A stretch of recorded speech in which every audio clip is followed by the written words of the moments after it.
तुमच्या हँडरायटिंगमध्ये एक छोटा चेंज जरी केला ना तरी तुमचं अख्खं रिलेशनशिप डायनॅमिक्स चेंज होऊ शकतात. तुमचं हँडरायटिंग तुमच्या सबकॉन्शियस माइंडचं रिफ्लेक्शन असतं.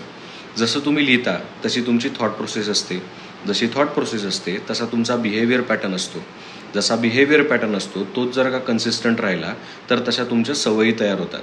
आणि सवयी अनेक महिने अनेक काळ जर का तशाच राहिल्या तर तसं तुमचं कॅरेक्टर तयार होतं. आपण रिलेशनशिपमध्ये पार्टनरची जसे इंटरॅक्ट करतो त्यामागे ही अख्खी प्रोसेस कारणीभूत असते. तुमच्या हँडरायटिंगमध्ये काही छोटेसे बदल करून तुम्ही तुमचं रिलेशनशिप डायनॅमिक्स टोटली बदलू शकता.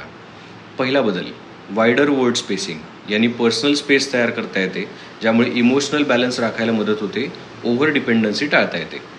दुसरा बदल, smoother strokes instead of sharp angles, यांनी डिफेन्सिव्हनेस कमी होतो आणि कम्युनिकेशन सुधारतं.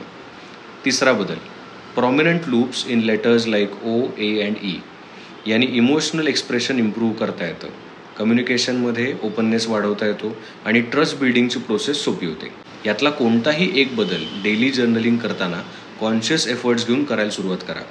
काही काळातच तुम्ही नवीन थॉट प्रोसेसशी सिंक व्हायला लागाल. हळूहळू तुमचं बिहेवियरसुद्धा बदलेल आणि रिलेशनशिप डेफिनेटली इम्प्रूव्ह होईल. तुमच्या रिलेशनशिपमध्ये नेमक्या कोणत्या बदलाची गरज आहे हे समजून घेण्यासाठी मला DM करा. कंपॅटिबिलिटी